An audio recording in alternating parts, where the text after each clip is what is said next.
Me llamo Teresa del Carmen Valdivia López, tengo 74 años y he vivido toda mi vida en Puebla, México. Durante 35 años fui miembro fiel de esta iglesia. No fui rebelde, no fui conflictiva, nunca busqué protagonismo, serví en silencio, ayudé en eventos, oré por otros y defendí esta obra con convicción. Siempre me consideraron una hermana ejemplar, comprometida y leal, pero estuve 35 años dentro de esta iglesia y vi cosas que nadie se atreve a contar.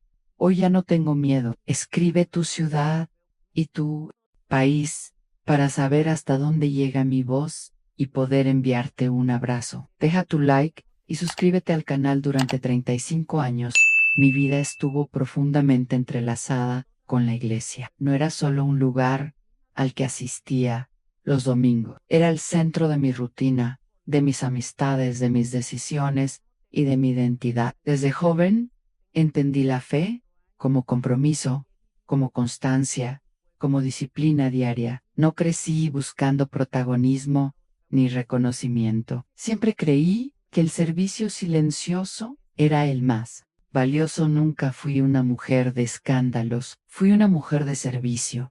Esa frase resume quién fui durante décadas. Me levantaba temprano cada domingo, aun cuando el cuerpo ya no respondía con la misma energía de antes. Preparaba todo con cuidado, llegaba antes que muchos, y me quedaba hasta que las luces se apagaban. Participé en grupos de oración, ayudé en la organización de eventos, colaboré en visitas a enfermos, preparé alimentos para actividades especiales y abrí mi casa para reuniones cuando fue necesario.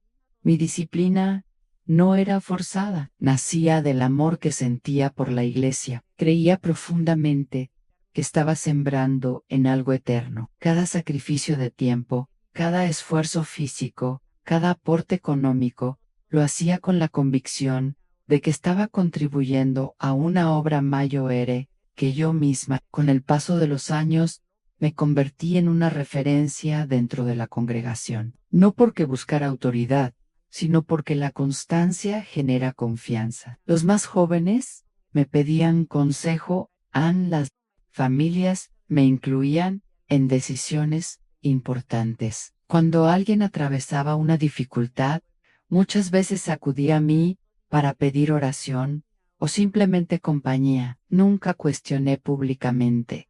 Nunca provoqué divisiones. Si había desacuerdos internos, los manejaba con discreción. Si escuchaba rumores, prefería no alimentarlos. Creía que la unidad debía protegerse y que los asuntos delicados debían tratarse con prudencia. Mi lealtad fue constante. Defendía a la iglesia cuando otros la criticaban. Sostuve su reputación en conversaciones familiares y sociales. Si alguien insinuaba que algo no estaba bien, mi primera reacción era buscar explicaciones que justificaran lo ocurrido. Pensaba que la mayoría de las decisiones tenían un contexto que no siempre era visible para todos. Mi vida social giraba en torno a la comunidad. Mis amistades más cercanas surgieron allí. Celebré bodas, acompañé funerales, vi crecer a niños que hoy son adultos. En cada etapa de mi vida, la iglesia estuvo presente, no solo como institución, sino como familia extendida. Durante 35 años, no falté a compromisos importantes. Incluso en momentos personales difíciles, seguí asistiendo. Recuerdo ocasiones en las que, a pesar de problemas de salud, insistía en cumplir con mis responsabilidades. No quería que nadie pensara que mi compromiso era circunstancial. Mi amor por la iglesia era genuino. No estaba basado en intereses económicos ni en beneficios personales. Nunca recibí salario ni privilegios especiales en mí.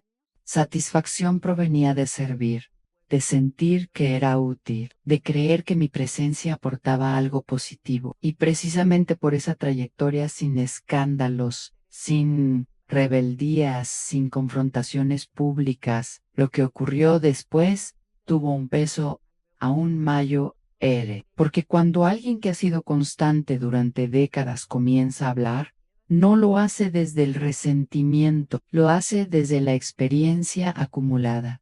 Nunca fui una mujer problemática, nunca busqué fallas. Mi inclinación natural siempre fue confiar. Pensaba que el liderazgo tenía una visión más amplia, que entendía detalles que los demás no conocíamos. Yo aceptaba esa dinámica con serenidad. Mi fe no era superficial, era práctica, oraba diariamente, leía, participaba activamente, no estaba allí por costumbre vacía, estaba allí por convicción. Esa convicción me sostuvo durante muchos años y también fue la razón por la que, cuando empecé a notar ciertas incoherencias, me resistí a aceptarlas. No quería creer que algo dentro de aquello que tanto amaba pudiera estar desalineado con lo que se predicaba.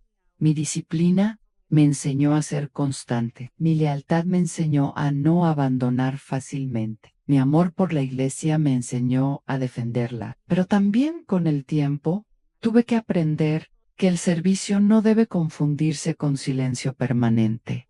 Durante 35 años entregué tiempo, energía y confianza. Lo hice sin reservas. Y si hoy cuento esta historia, no es porque haya cambiado mi esencia. Sigo siendo una mujer de servicio. Sigo creyendo en la fe, sigo valorando la comunidad, pero comprendí que la verdadera fidelidad no consiste en ignorar lo que duele, sino en enfrentarlo con madurez. Mi trayectoria no fue breve, no fue superficial, fue una vida entera, invertida en una institución que consideré mi hogar espiritual. Por eso lo que vi, lo que entendí con el paso del tiempo, no puede reducirse a una queja pasajera. Viene de alguien que estuvo dentro, de alguien que amó, de alguien que sirvió, y precisamente porque serví durante tanto tiempo, mi voz no nace del conflicto, nace de la conciencia. Con el paso de los años, mi cercanía con ciertas áreas de la iglesia me permitió observar algo que no todos alcanzan a ver. No porque yo ocupara un cargo importante, sino porque la constancia y la confianza abren puertas. Después de décadas de servicio, comencé a participar en reuniones más cercanas al liderazgo, no como protagonista, sino como apoyo, pero estar presente fue suficiente para notar matices que desde la banca simplemente no se perciben. La iglesia que se ve desde la banca no es la misma que se ve desde la oficina. Desde el púlpito, todo parece ordenado, coherente, alineado. Los mensajes son claros, las decisiones parecen firmes. La visión se presenta como un camino sin fisura. Pero detrás de esa estructura visible, hay conversaciones que rara vez salen a la luz. Reuniones privadas donde el tono cambia, donde las palabras se vuelven más estratégicas que espirituales. Al principio no lo interpreté como algo negativo. Pensé que toda organización necesita planificación interna. Es lógico que existan decisiones que no se discutan públicamente, pero con el tiempo, la frecuencia y la naturaleza de esas reuniones comenzaron a llamarme la atención. Había encuentros después de los cultos donde solo entraban ciertos nombres, puertas cerradas, horarios extendidos, agendas que no figuraban en los anuncios generales. A veces, cuando terminaba mi servicio habitual, veía luces encendidas en la oficina principal y escuchaba voces elevadas que no coincidían con el tono sereno que se mantenía frente a la congregación.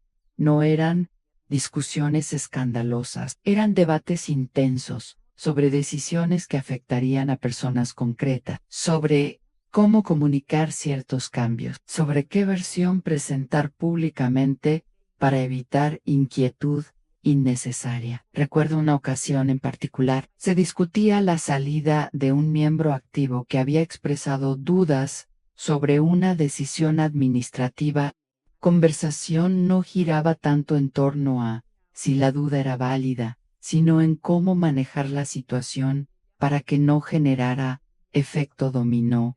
Se hablaba de proteger la estabilidad, de evitar rumores, de mantener la confianza. En ese momento sentí una leve incomodidad, no por el hecho de que se discutiera el tema, sino por el enfoque. La prioridad parecía ser la imagen, no la raíz del conflicto. También escuché conversaciones estratégicas sobre finanzas, no fraudes evidentes ni cosas ilegales, sino ajustes internos que no siempre se explicaban con claridad desde el púlpito. Decisiones sobre reasignación de fondos, sobre cómo presentar ciertos informes para que no parecieran problemáticos. Cada vez que surgía una situación delicada, la pregunta no era primero, ¿qué es lo más transparente?, sino cómo evitar que esto se malinterprete.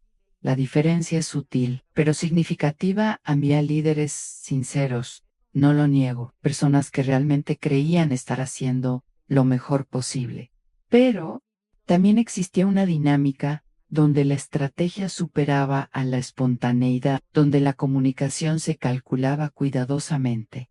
En reuniones privadas se hablaba de miembros por nombre, se analizaban comportamientos, se tomaban decisiones sobre quién debía acercarse más al liderazgo y quién debía mantenerse al margen. No era persecución abierta, pero sí una forma de control indirecto.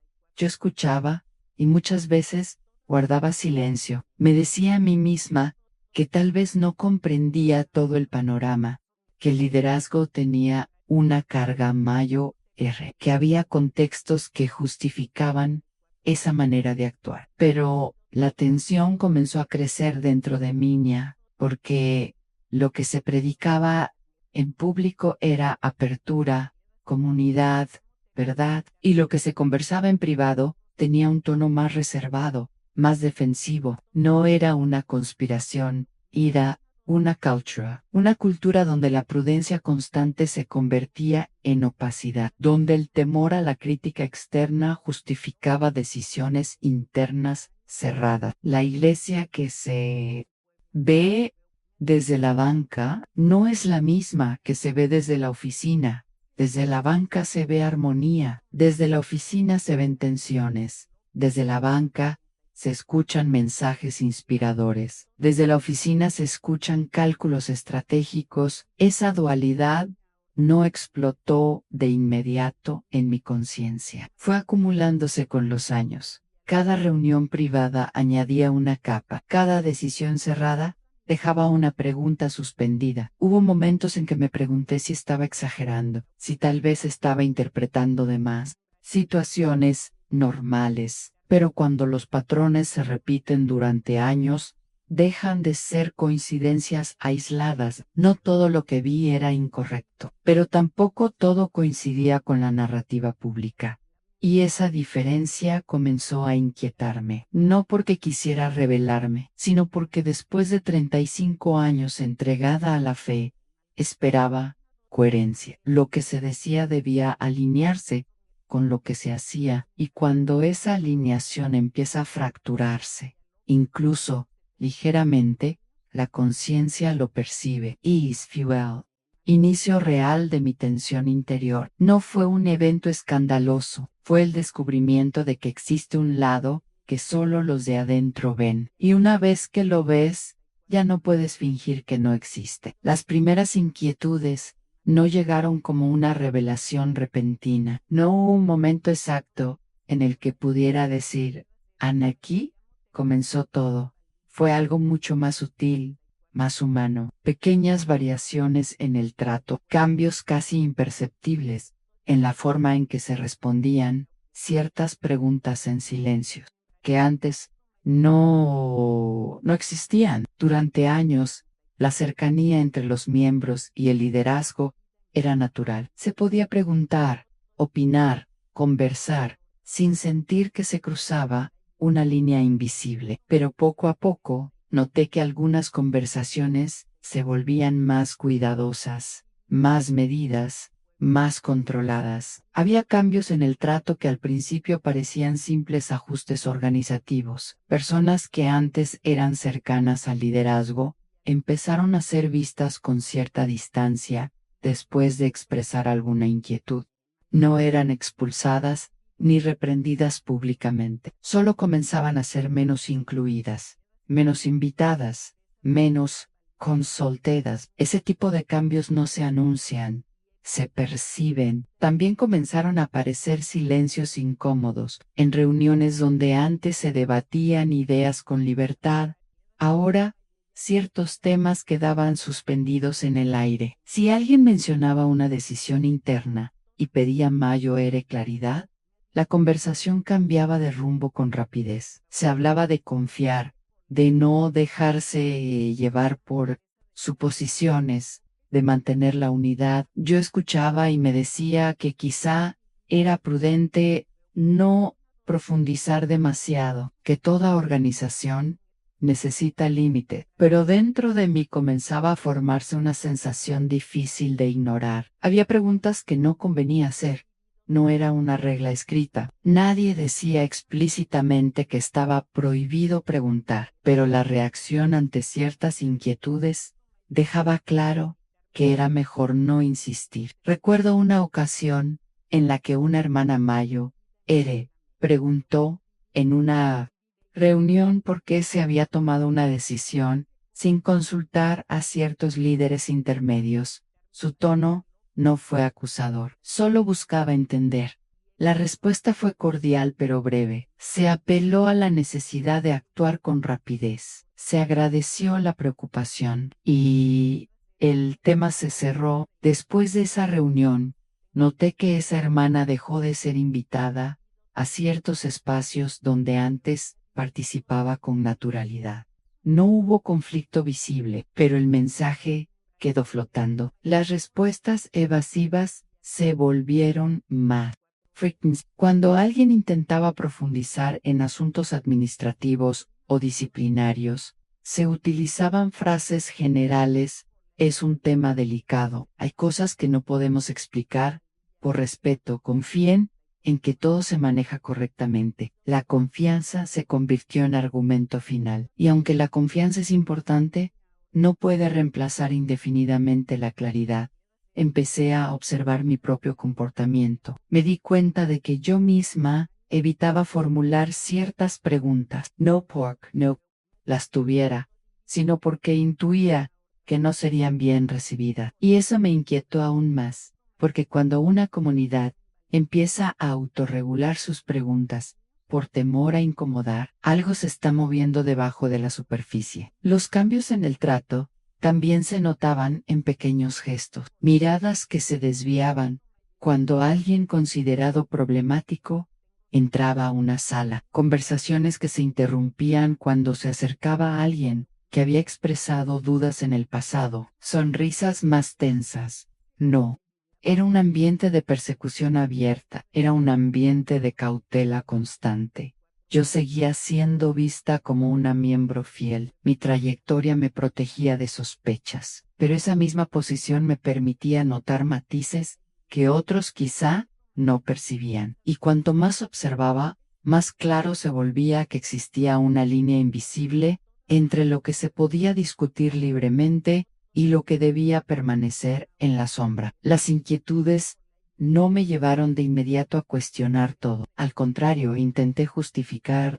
Low Q me decía que el liderazgo enfrentaba presiones externas, que quizá estaban protegiendo a personas vulnerables, que tal vez había contextos que yo desconocía, pero cada vez que una respuesta era demasiado general, cada vez que una pregunta legítima era suavemente desviada, una pequeña alarma interna se encendía. No eran grandes escándalos, eran grietas pequeñas, y las grietas pequeñas, cuando se acumulan, terminan debilitando la estructura. Hubo una reunión en particular que marcó un antes y un después en mi percepción. Se discutía la salida de un miembro que había expresado desacuerdo con una decisión interna. La narrativa oficial fue que necesitaba un tiempo de reflexión personal, pero en la conversación privada se habló de evitar que su postura influyera negativamente en otros. No se habló de dialogar más, se habló de contener. Esa diferencia me impactó, porque lo que se presentaba como cuidado espiritual tenía un trasfondo más estratégico. A partir de ese momento, las inquietudes dejaron de ser aisladas, empezaron a conectarse entre sí, en cambios en el trato, silencios incómodos, respuestas evasivas, reuniones cerradas. Todo formaba parte de un patrón, no un patrón explosivo, un patrón persistente. Y aunque todavía no tenía una conclusión clara, sabía que algo no encajaba del todo. Había preguntas que no convenía hacer, y cuando una comunidad espiritual empieza a temer las preguntas, inevitablemente empieza a temer la verdad. Ese fue el inicio real de mi conflicto interior, no una rebelión, no una denuncia inmediata, solo una conciencia que empezaba a despertar frente a detalles que antes pasaban desapercibidos. Y una vez que la conciencia despierta, ya no puede volver a dormir con la misma tranquilidad. Con el tiempo comprendí que lo que estaba observando no eran hechos aislados, ni decisiones circunstanciales. Era algo más profundo, más estructural. No se trataba de un error puntual, sino de una dinámica repetida durante años, una manera de funcionar que se había vuelto normal. Y esa normalidad era lo que más me inquietaba. No era una conspiración, era una costumbre.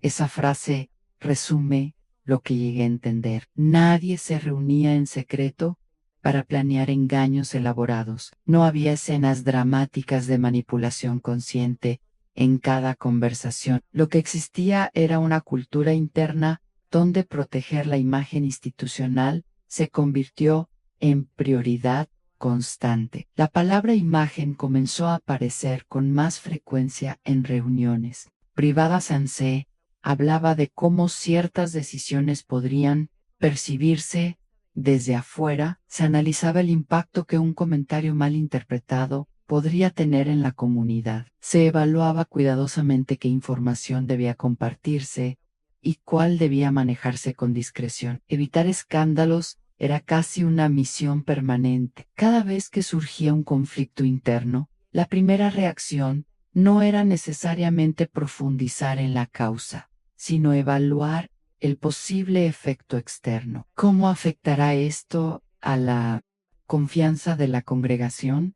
¿Qué dirán las otras iglesias? ¿Podría generar divisiones? Esas preguntas no son ilegítimas en sí mismas.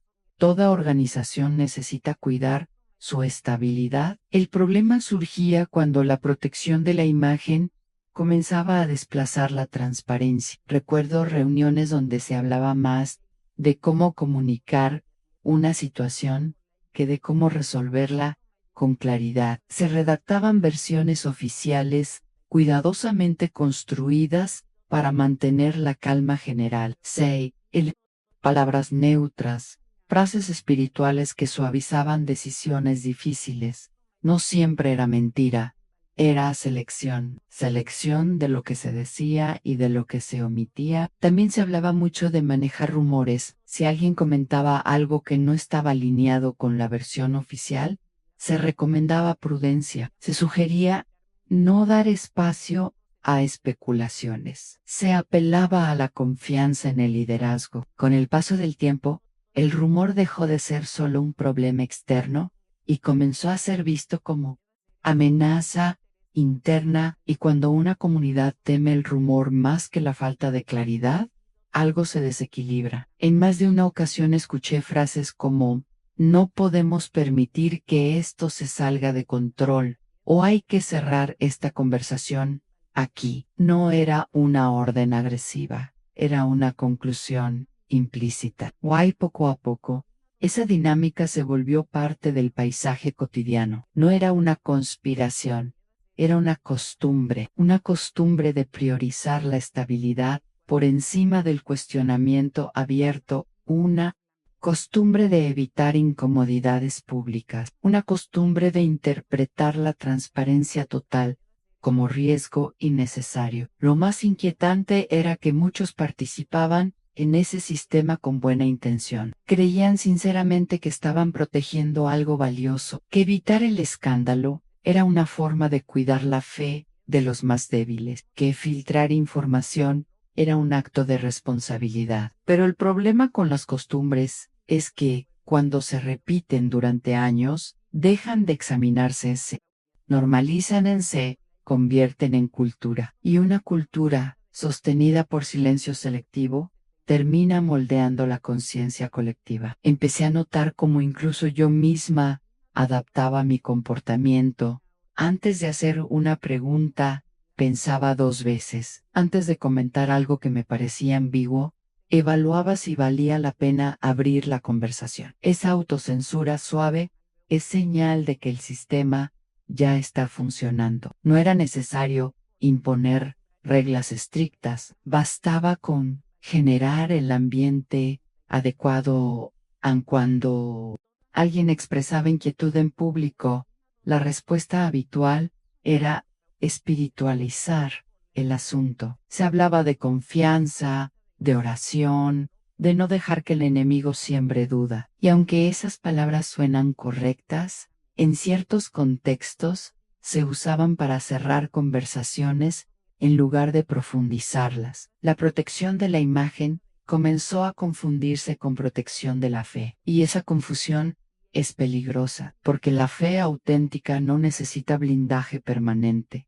necesita coherencia. El sistema del silencio no exigía mentir abiertamente, exigía seleccionar, dosificar e encapsular, administrar la información de manera estratégica. Con el tiempo comprendí que esa estrategia sostenida durante décadas genera un efecto psicológico profundo. Las personas aprenden qué temas son sensibles, aprenden que preguntas incomodan, aprenden que límites no deben cruzarse. Y cuando todos aprenden lo mismo sin necesidad de explicarlo, la cultura ya está consolidada. No era un grupo pequeño manipulando a los demás, era una dinámica adoptada colectivamente, y eso es lo que la hacía más difícil de confrontar. Porque cuando algo es costumbre, se percibe como normal. Cuando algo es cultura, cuestionarlo parece rebeldía, y cuando cuestionar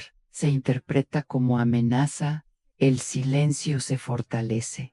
No era una conspiración, era una costumbre que yo misma ayudé a sostener con mi lealtad y mi silencio inicial. Entender eso fue doloroso, porque me obligó a reconocer que no era solo observadora, también fui parte del engranaje, y esa toma de conciencia marcó un punto sin retorno. Una vez que uno identifica el sistema, ya no puede fingir que no existe. El sistema del silencio no gritan, susurran, y cuando susurra durante años, termina convirtiéndose en la voz dominante de toda la estructura. Esa fue la realidad que comencé a ver con claridad. Y una vez vista, ya no podía volver a la tranquilidad de antes. Hubo un momento en que ya no podía atribuir todo a simples malentendidos. No era un escándalo puntual ni una escena explosiva que pudiera señalar con el dedo y decir, ahí está el problema. Era algo más sutil, pero constante, una forma de actuar que, aunque envuelta en lenguaje espiritual, dejaba marcas profundas en las personas. Comencé a ver presión interna, donde antes solo veía liderazgo firme, personas llamadas a reuniones privadas después de expresar dudas legítimas, conversaciones largas que terminaban con la misma conclusión: confiar, obedecer, no cuestionar públicamente. No era una amenaza directa, pero el mensaje era claro: la unidad estaba por encima de la incomodidad personal. Recuerdo el rostro de una hermana joven que había pedido mayor claridad sobre el manejo de ciertos recursos. No levantó la voz, no acusó a nadie, solo preguntó. Días después, fue invitada a una conversación privada. Salió de esa oficina con los ojos enrojecidos y una sonrisa forzada. Al domingo siguiente, pidió perdón públicamente por haber generado confusión, Nadie la humilló desde el púlpito, pero algo se quebró en ella. También vi manipulaciones emocionales disfrazadas de cuidado pastoral cuando alguien atravesaba un conflicto personal y mostraba desacuerdo con alguna decisión interna. La conversación giraba hacia su estado espiritual. Se sugería que tal vez estaba cansado, confundido, vulnerable. Se vinculaba su inquietud con una posible falta de fe. La duda no era tratada como una pregunta válida, era interpretada como debilidad. Vi cómo ciertas decisiones afectaban a personas que habían servido durante años, cambios repentinos de funciones sin explicación clara, reducción de responsabilidades bajo el argumento de nuevas etapas, traslados discretos para evitar tensiones visibles. Desde afuera parecía reorganización natural, desde adentro se sentía como desplazamiento silencioso. Lo que más me impactó no fue una acción específica, sino la coherencia interna del sistema. Cada vez que surgía un conflicto, la respuesta seguía el mismo patrón a reunión privada. Apelación a la lealtad, recordatorio de la importancia de proteger la obra, cierre del tema, y la persona afectada terminaba asumiendo el peso de la situación. Vi lágrimas contenidas en pasillos. Vi matrimonios tensos después de decisiones que no podían explicar en casa porque se les pidió discreción. Vi líderes jóvenes intentando equilibrar su conciencia con la expectativa institucional. Lo que vi no coincidía con lo que se predicaba. En el púlpito se hablaba de libertad, de verdad, de transparencia.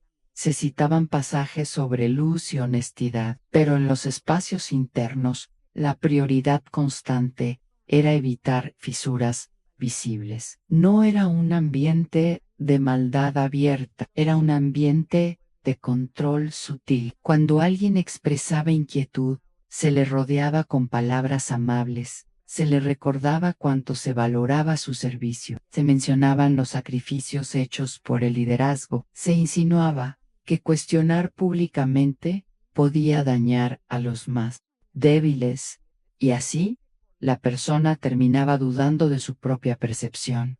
Esa es la forma más efectiva de presión interna. No gritan convincente.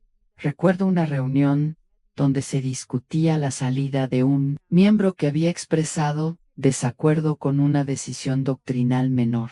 No era una herejía, no era rebeldía abierta, era una interpretación distinta. La conversación no giró en torno a dialogar el punto, sino a evaluar el impacto que su postura podía tener en otros. Se habló de proteger la unidad ANSE, habló de evitar divisiones y finalmente se decidió que lo mejor era darle un tiempo fuera para reflexionar. Esa expresión quedó resonando en mi mente en tiempo fuera, como si se tratara de disciplina correctiva en lugar de diálogo adulto. No vi golpes, no vi gritos, vi presión constante, envuelta en espiritualidad. Vi decisiones que afectaban personas reales, tomadas con frialdad estratégica. Vi cómo la narrativa oficial suavizaba situaciones complejas hasta convertirlas en historias simples, de obediencia y crecimiento. Lo que vi no coincidía con lo que se predicaba. Esa frase comenzó a repetirse en mi interior como un eco persistente, porque cuanto más comparaba el mensaje público con las dinámicas internas, más evidente se volvía la disonancia. La fe que se enseñaba era luminosa, la gestión que se practicaba era calculada. No todo era incorrecto, pero lo suficiente era incongruente como para inquietarme profundamente. Hubo momentos en que quise convencerme de que estaba exagerando, de que toda institución tiene tensiones, de que ningún liderazgo es perfecto. Y eso es cierto. Pero también es cierto que cuando la incongruencia se vuelve patrón, deja de ser excepción. Vi cómo personas sensibles eran etiquetadas como conflictivas. Vi cómo el entusiasmo era celebrado mientras no cuestionara. Vi cómo el silencio era recompensado con cercanía. Y vi cómo la voz incómoda era suavemente marginada. no era un escándalo visible, era un sistema de presión constante. Y lo más inquietante era que muchos no lo percibían porque nunca habían estado del otro lado de la puerta.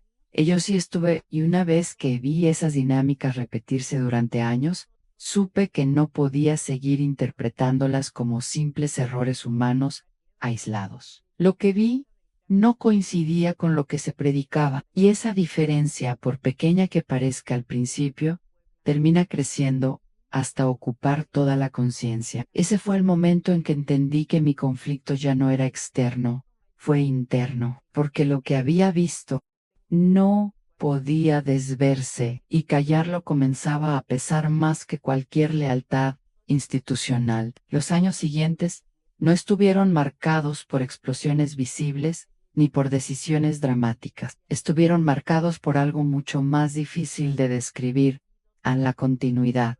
La vida siguió su curso. Los cultos se celebraban cada semana con la misma música, los mismos saludos, las mismas frases de bienvenida. Los aniversarios de la iglesia se conmemoraban con alegría, fotografías, discursos de gratitud y promesas de un futuro aún más brillante. Los eventos especiales reunían a familias completas, niños corriendo entre las sillas, hermanos abrazándose como si nada pudiera romper esa armonía. Y yo estaba allí, presente, en cada celebración, cantando los mismos himnos, levantando las manos en oración, aplaudiendo. Los testimonios. Sonreía por fuera, mientras por dentro algo no encajaba. Esa frase resume aquellos años. No fue un silencio de días ni de meses, fue un silencio prolongado, sostenido. Durante temporadas completas de mi vida, recuerdo aniversarios institucionales donde se proyectaban videos con imágenes de crecimiento y unidad. Se hablaba de expansión, de nuevas metas, de fidelidad comprobada a lo largo del tiempo. Yo miraba esas imágenes y al mismo tiempo recordaba reuniones privadas, conversaciones estratégicas, lágrimas discretas en pasillos poco iluminados. El contraste no era violento, él era persistente. En los cultos dominicales se predicaba sobre verdad, sobre libertad espiritual, sobre no temer a la luz. Yo asentía con la cabeza, porque creía en esas palabras, pero en el fondo sabía que ciertas conversaciones no habrían sido bienvenidas si se hubieran hecho públicas. Había domingos en que escuchaba un sermón sobre integridad y sentía una leve presión en el pecho, no porque el mensaje fuera falso, sino porque sabía que no toda la estructura interna reflejaba esa misma transparencia. Seguía sirviendo, seguía organizando actividades, seguía preparando materiales y apoyando en lo que fuera necesario. Desde afuera, nadie habría sospechado que dentro de mí crecía una incomodidad constante. Las fotografías de eventos muestran sonrisas amplias. Yo estoy en muchas de ellas. A mi lado hay líderes, hermanos, familias completas. Si alguien observa esas imágenes sin contexto, verá una mujer comprometida y feliz. Y en cierto sentido lo era. Mi fe no desapareció. Mi deseo de servir tampoco. Lo que cambió fue la tranquilidad con la que podía hacerlo. Había reuniones donde escuchaba planes para el siguiente año y asentía en silencio. Celebraba logros, participaba en aplausos, repetía frases de gratitud, pero cada vez que surgía una situación delicada y se manejaba con el mismo patrón de discreción estratégica, mi interior se tensaba un poco más. No era rebeldía, era conciencia. En aniversarios importantes se hablaba de los sacrificios hechos por el liderazgo. Se agradecía la lealtad de los miembros antiguos. Yo recibía reconocimientos por mis décadas de fidelidad. Me llamaban al frente para agradecer mi constancia. Y mientras sostenía ese reconocimiento entre mis manos, pensaba en todo lo que había visto y que aún no había sido dicho. Sonreía por fuera, mientras por dentro algo no encajaba. Los años pasan rápido cuando se vive en rutina. Las estaciones cambian, los jóvenes crecen, nuevos miembros, llegan llenos de entusiasmo. Yo los miraba y recordaba mi propio entusiasmo inicial, aquella convicción simple y sin fisuras. A veces me preguntaba si estaba exagerando la gravedad de lo que había presenciado. Tal vez todas las instituciones tienen zonas grises. Tal vez mi expectativa era demasiado idealista. Me decía que la perfección no existe, que lo importante era el propósito general. Y esa justificación me ayudó a continuar durante mucho tiempo. Pero el silencio tiene un efecto acumulativo. Cada vez que escuchaba una predicación sobre valentía espiritual, algo dentro de mí respondía con una pregunta silenciosa, y la valentía para reconocer nuestras propias inconsistencias. No lo decía en voz alta,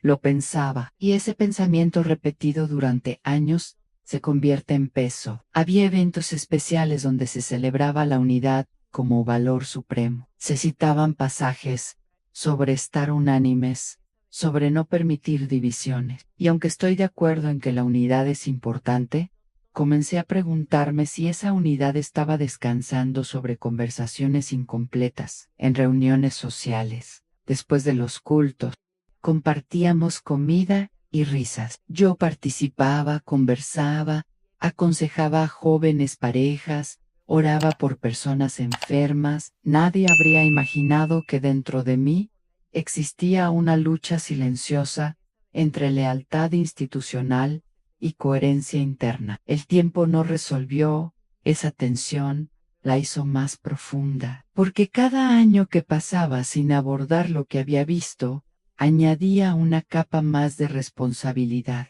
Ya no era solo una observadora incómoda, era alguien que había elegido callar repetidamente. Why is so dull? Duele porque uno empieza a cuestionarse a sí mismo. ¿Por qué no hablé antes?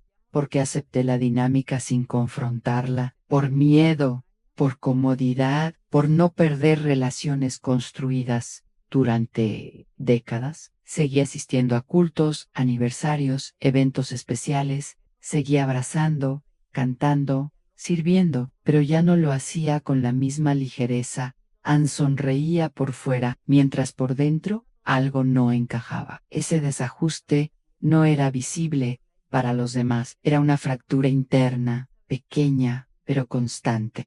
Y aunque la vida exterior parecía estable, el conflicto interior crecía lentamente, esperando el momento en que ya no pudiera sostenerse en silencio, porque el tiempo puede ocultar muchas cosas, pero no puede apagar una conciencia que ha comenzado a despertar. El miedo no llegó de inmediato. Durante mucho tiempo logré mantenerlo a distancia, escondido detrás de la rutina, de las actividades constantes, de la normalidad aparente. Pero cuanto más claro se volvía para mí lo que había visto y comprendido, más evidente se hacía también el precio que podría pagar si decidía hablar. El miedo no estaba en lo que vi, estaba en lo que podía perder si hablaba. Esa fue la verdad que empezó a acompañarme en silencio. No temía tanto a los hechos en sí, a lo que me inquietaba era la reacción, la posibilidad de perder la comunidad que había sido mi hogar durante 35 años. Personas que habían compartido conmigo cumpleaños, funerales, nacimientos, momentos de enfermedad y de alegría. Hermanos Cumi. Llamaban de madrugada para pedir oración. Jóvenes que me decían, gracias por un consejo sencillo. Pensar en romper esa red de vínculos me paralizaba. La comunidad no es solo un espacio físico, es identidad, es pertenencia. Y cuando uno considera cuestionar públicamente algo que afecta a esa estructura, la primera sensación no es valentía, es vértigo. También estaba el temor a ser etiquetada. Conocía el patrón. Ann lo había visto antes. Cuando alguien levantaba la voz con inquietudes profundas, pronto surgían comentarios sutiles. Está confundida, está pasando por un momento difícil, tal vez necesita descansar, no debemos escuchar versiones sin contexto. No era agresión abierta, era redefinición silenciosa de la persona. Yo sabía que si hablaba, Mi historia podría ser reinterpretada. Mi fidelidad de décadas podría ponerse en duda. Podrían decir que algo me afectó emocionalmente, que exageré, que malinterpreté. Y esa posibilidad duele, porque cuando uno ha entregado una vida entera al servicio, lo último que desea es que su integridad sea cuestionada. El miedo también tenía un rostro familiar en mi propia familia, hijos, nietos, parientes que crecieron en ese entorno. ¿Qué pensarían si yo decidía hablar? Los pondría en una posición incómoda, serían mirados de manera distinta, tendrían que defender decisiones que no eran suyas. La fe compartida une generaciones, y romper el silencio podía significar fracturar conversaciones en la mesa familiar. Había noches en que imaginaba escenarios posibles en reacciones frías, miradas evasivas, invitaciones que dejarían de llegar, conversaciones que se cortarían cuando yo entrara en una habitación. No es fácil aceptar que la verdad, cuando se enfrenta a estructuras consolidadas, puede generar aislamiento. El miedo no estaba en lo que vi, estaba en lo que podía perder si hablaba. Perder amistades construidas durante décadas, perder el lugar habitual en la primera fila, perder la sensación de ser parte de algo más grande, perder incluso la imagen que otros tenían de mí como miembro ejemplar. Había una parte de mí que quería proteger todo eso, que pensaba, tal vez es mejor seguir como hasta ahora. Tal vez el tiempo resolverá las cosas. Tal vez alguien más hablará, pero el tiempo no resolvía nada, solo acumulaba peso. El miedo también se manifestaba en detalles pequeños. Evitaba ciertas conversaciones profundas, por temor a que alguien notara mi inquietud. Cuidaba mis palabras con extremo cuidado. Mirie cara. Comentario para no revelar demasiado de lo que estaba procesando internamente.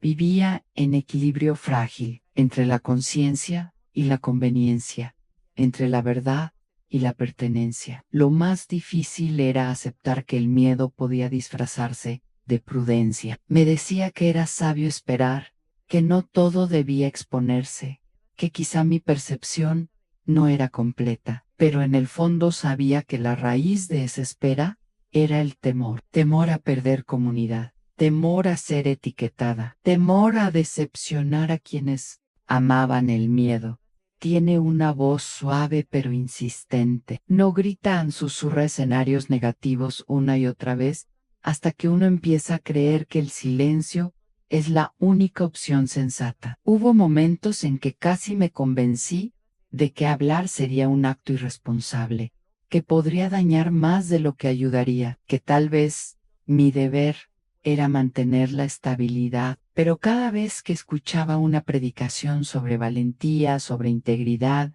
sobre no temer a la luz, el contraste se volvía más agudo. ¿Cómo podía aplaudir mensajes de transparencia si yo misma estaba atrapada en la sombra del temor? El miedo no estaba en lo que vi, estaba en lo que podía perder si hablaba, y reconocer eso fue doloroso, porque implicaba aceptar que mi silencio no era solo prudencia, era autoprotección. Durante años intenté equilibrar ambas cosas, servir fielmente mientras guardaba mis inquietudes en un espacio interno que nadie más conocía. Pero el miedo no desaparece cuando se ignora, se transforma en tensión.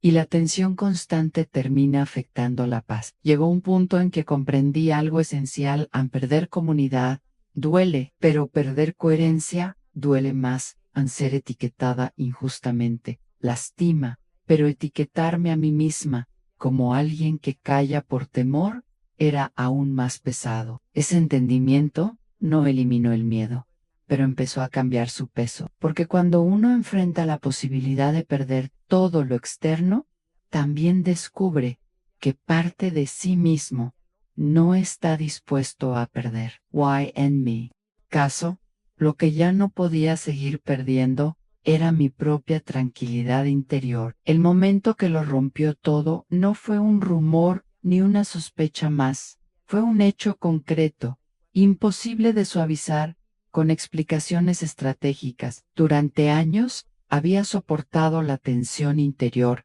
justificando decisiones, racionalizando silencios, convenciéndome de que quizás no tenía el panorama completo. Pero hubo un punto en que la realidad dejó de ser ambigua. Todo comenzó con la expulsión de una familia que había servido durante décadas. No eran personas conflictivas, no eran agitadores, eran discretos, constantes, generosos. El motivo oficial fue actitudes divisivas. La razón real, al menos la que yo conocía, era que habían insistido en pedir claridad sobre un asunto administrativo delicado. Nada más recuerdo el anuncio breve, cuidadosamente redactado. Se habló de procesos internos y de decisiones necesarias para preservar la unidad. No hubo detalles, no hubo espacio para preguntas, solo un llamado a confiar. Vi a esa familia salir del templo con la cabeza baja. No gritaron, no protestaron, solo se fueron. Esa escena se quedó grabada en mí en días. Después, supe que uno de los hijos, profundamente afectado por la situación, dejó la fe por completo. Sentía que había sido tratado con injusticia. Yo no podía contradecirlo del todo. Pero lo que terminó de quebrarme fue otra situación. Un escándalo interno comenzó a circular en susurros. No algo sensacionalista, sino un error grave cometido por alguien con autoridad. No se trataba de un rumor sin fundamento. Había evidencias, testimonios, conversaciones privadas, donde se reconocía que el asunto era serio. En la reunión donde se discutió el tema, escuché frases que me helaron la sangre. No podemos permitir que esto dañe la obra. Hay que manejarlo con sabiduría. La prioridad es proteger el testimonio público. La prioridad no fue la víctima. Mogen. Esa fue la línea que ya no pude cruzar en silencio. La persona afectada quedó prácticamente sola. Se le pidió discreción por el bien mayor. Se le aconsejó no hablar públicamente para no causar tropiezo en los más débiles. Se le prometió que el asunto sería tratado internamente. Y así fue. Internamente, sin transparencia, sin reparación visible. Fue entonces cuando comprendí que no se trataba solo de decisiones administrativas cuestionables. Se trataba de un patrón que, llegado el momento crítico, elegía proteger estructura antes que justicia. La muerte de un hermano anciano, poco tiempo después, terminó de sacudir mi conciencia. En su lecho de hospital, antes de partir, me tomó la mano y me dijo que nunca entendió por qué su familia había sido marginada años atrás por hacer preguntas. Murió con esa herida abierta. Salí de esa habitación con una sensación imposible de describir.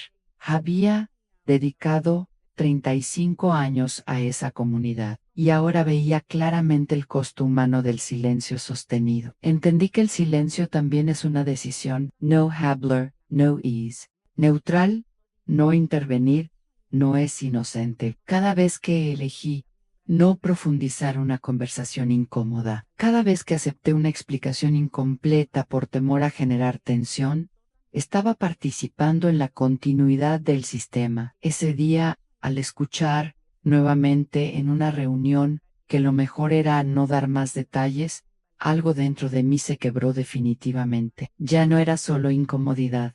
Era convicción. Convicción de que el problema no desaparecería con el tiempo. Convicción de que la cultura de silencio seguiría repitiéndose si nadie asumía el riesgo de confrontarla. No se trataba de destruir la iglesia. Se trataba de rescatar la coherencia. El momento que lo rompió todo no fue un grito ni una confrontación pública. Fue una acumulación que finalmente encontró un límite. Fue ver injusticia clara manejada con cálculo estratégico. Fue observar cómo el discurso espiritual se utilizaba para amortiguar el impacto de decisiones dolorosas. Y fue entender que mi silencio aunque motivado por temor y lealtad, ya no podía justificarse. Entendí que el silencio también es una decisión, y si seguía callando, estaría eligiendo lado. Ese reconocimiento no vino acompañado de alivio inmediato, vino con temor renovado, porque sabía que hablar tendría consecuencias. Sabía que no todos comprenderían, sabía que algunos interpretarían mi decisión como traición, pero también supe algo más fuerte, que el miedo.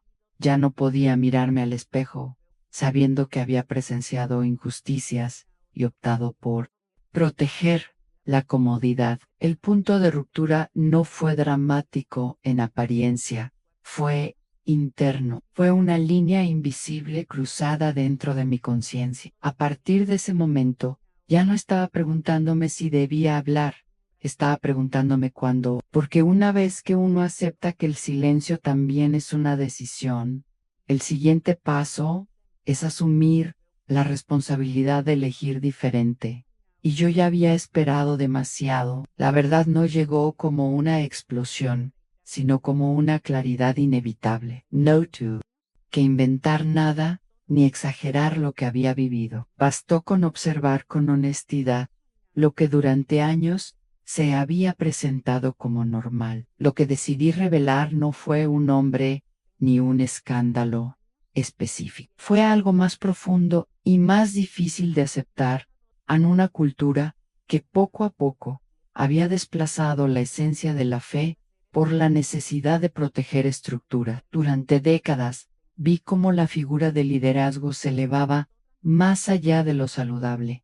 No hablo de respeto, que es necesario. Hablo de idolatría silenciosa, de frases repetidas una y otra vez que colocaban a ciertos hombres en un lugar casi incuestionable. Cualquier crítica era interpretada como rebeldía espiritual.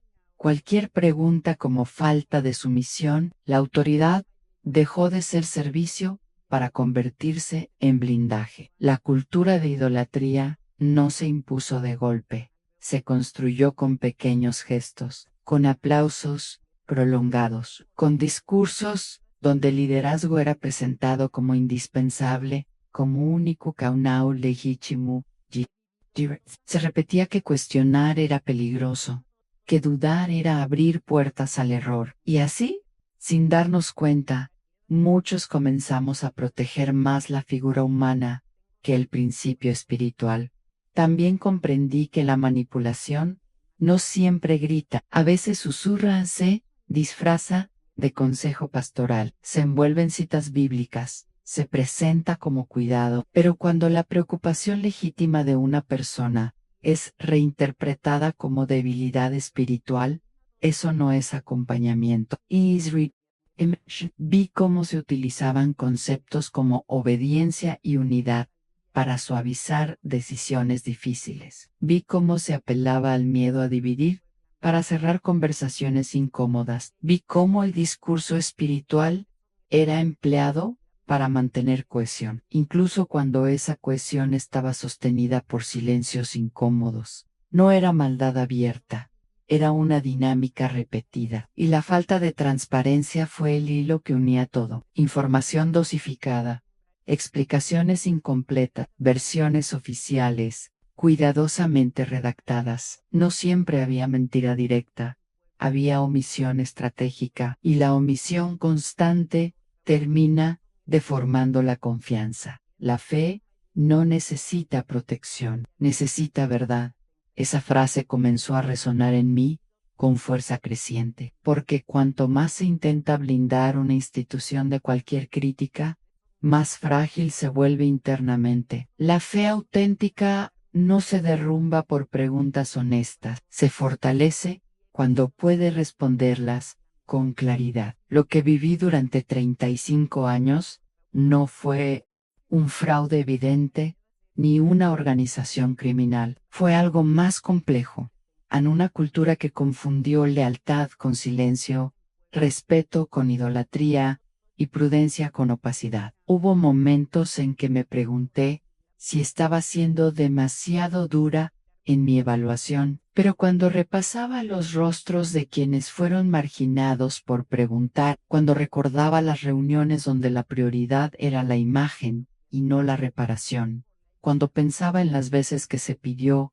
discreción para evitar escándalo, la conclusion era inevitable. No se trataba de destruir lo construido, se trataba de reconocer lo que estaba mal alineado. La idolatría crea distancia entre las personas y la verdad, porque cuando un líder se vuelve incuestionable, la comunidad pierde la capacidad de corregirse. La manipulación emocional crea culpa donde debería haber diálogo, y la falta de transparencia genera rumores que luego se usan como argumento para reforzar el control. Is uncircular, un sistema que se alimenta a sí mismo. The vert que decidí asumir no es cómoda, no me coloca en una posición heroica, al contrario, me obliga a reconocer que yo misma participé durante años en esa cultura. Mi silencio fue parte del engranaje. Mi lealtad sin preguntas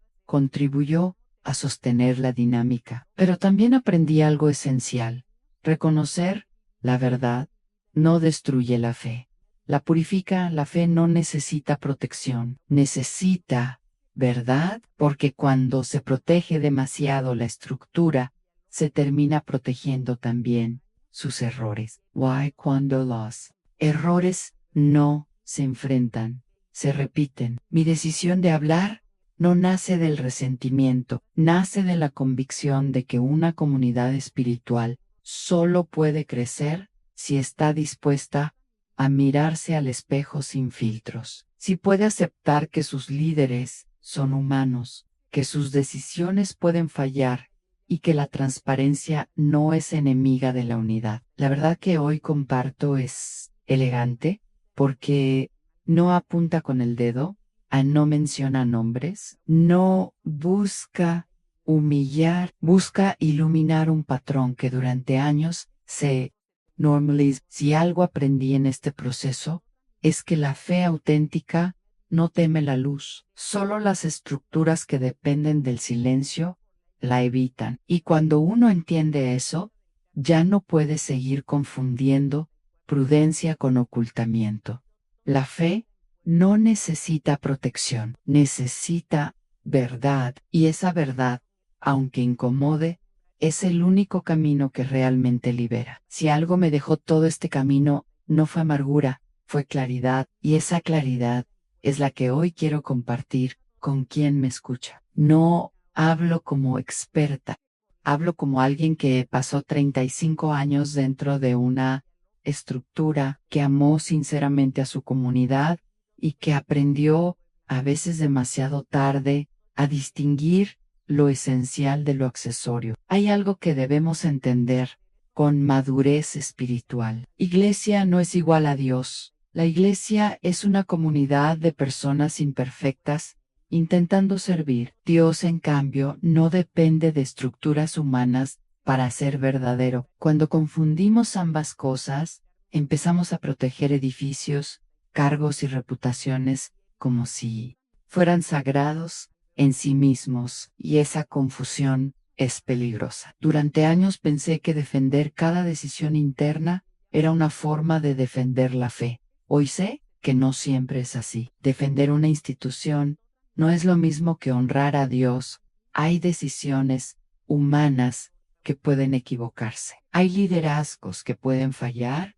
Hay culturas internas que pueden desviarse. Eso no significa que Dios haya fallado. Significa que los hombres lo hicieron.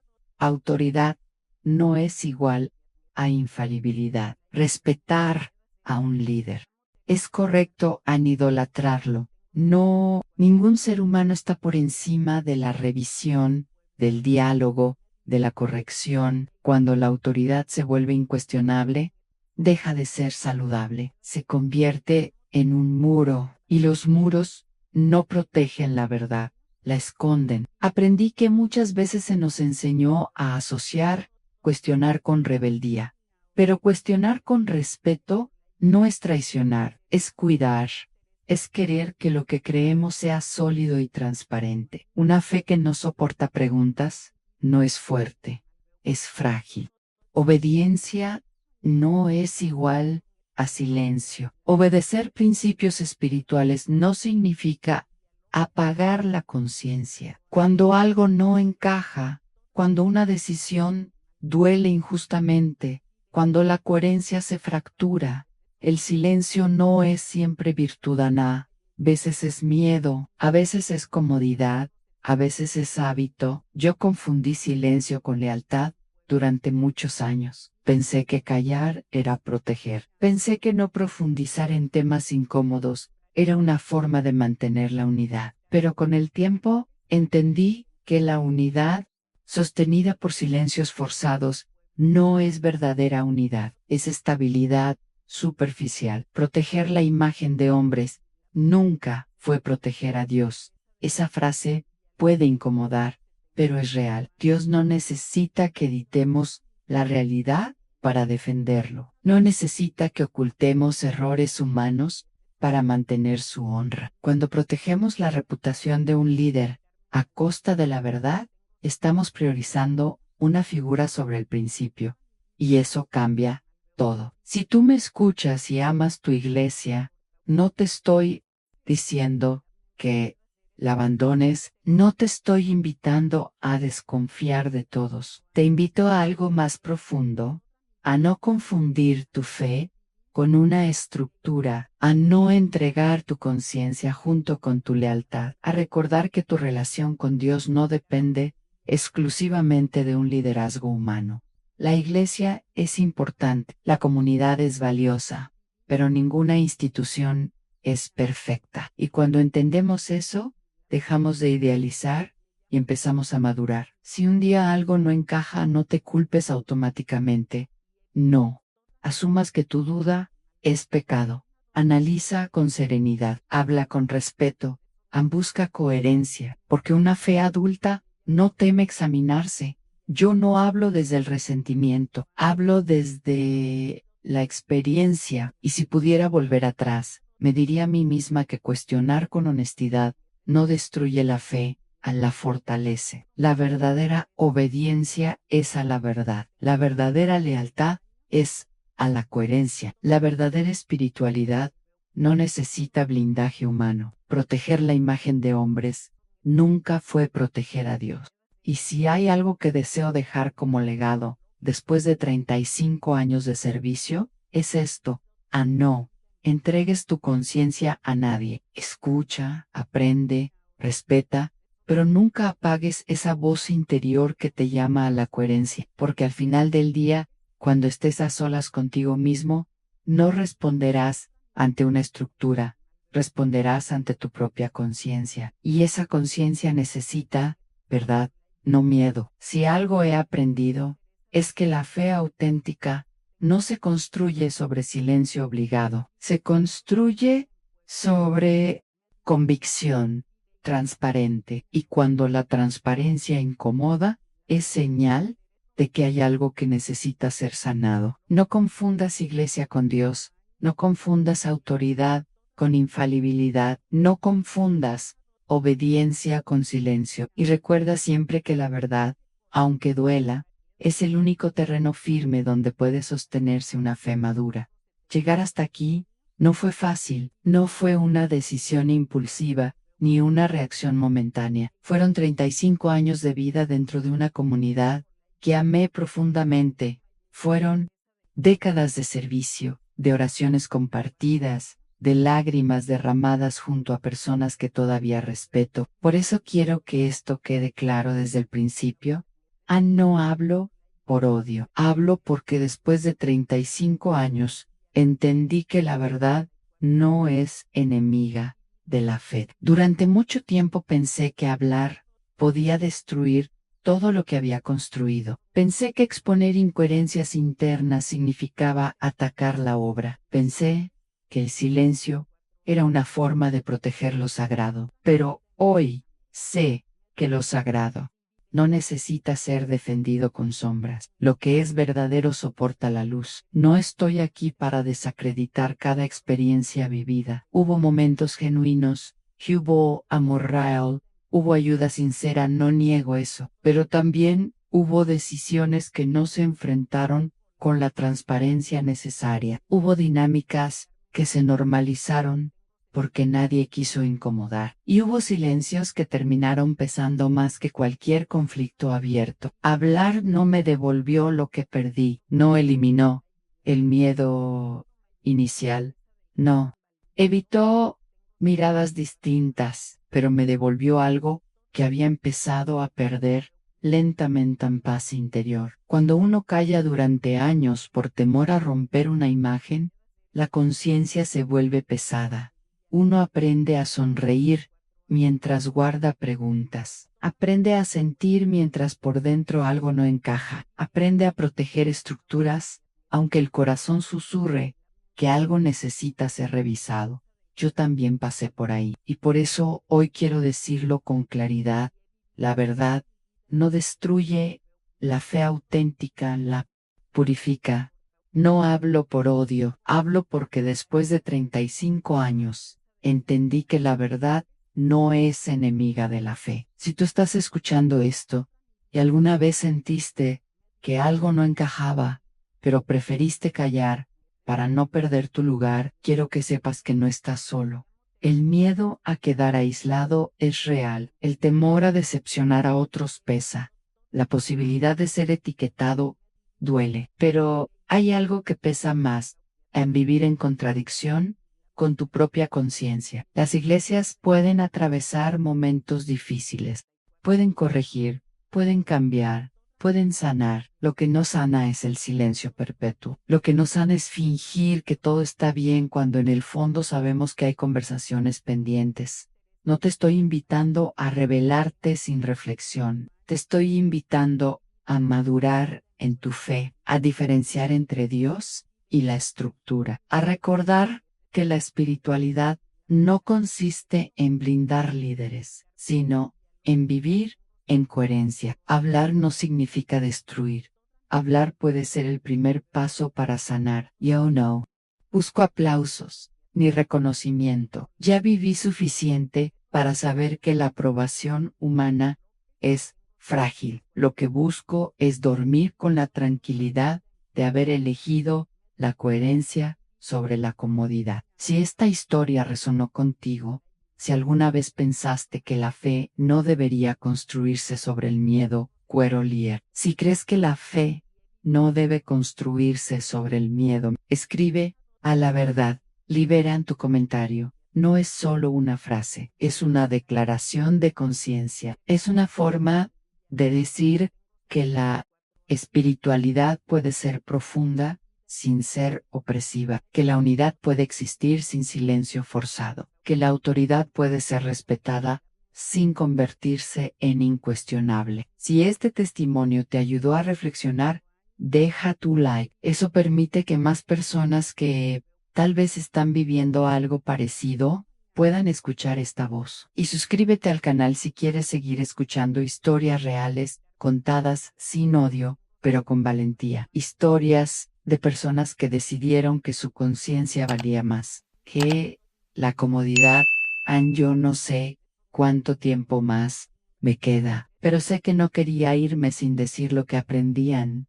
No hablo por odio, hablo porque después de 35 años entendí que la verdad no es enemiga de la fe. Las iglesias pueden sobrevivir a la verdad, pero tu conciencia no sobrevive al silencio.